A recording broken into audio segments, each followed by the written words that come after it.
Israel வந்து இது அவங்களுடைய பாதுகாப்புக்கு போராடுறாங்களா, இல்லை அதாவது தாக்குதல் அரசியலை முன்னெடுக்கிறாங்களா சார்? இல்லைங்க, நீங்கள் ஒரு விஷயத்தை புரிஞ்சுக்கணும்.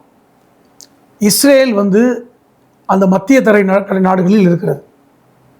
வடக்கு பகுதியில் லெபனான் இருக்குது, தெற்கு பகுதியில் பாலஸ்தீனம் இருக்குது, அந்த பக்கம் ஜோர்டான் இருக்குது, இந்த பக்கம் எகிப்து இருக்குது, சுற்றி அரபு நாடுகள் இருக்குது. அந்த அரபு நாடுகளுக்கு நடுவில், முஸ்லீம் நாடுகளுக்கு நடுவில் தான் இஸ்ரேல் என்கிற நாடு இருக்கிறது. ஒன்று.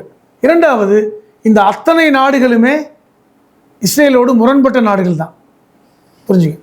ரெண்டாவது, இஸ்ரேலில் இருக்கின்ற ஜெருசலம், அந்த ஜெருசலம் நகரம் கிறிஸ்துவ யூத முஸ்லீம்களுக்கு முக்கியமான ஒரு தளம், மூன்று மதமுமே முக்கியமாக கருதுகின்ற நகரம்.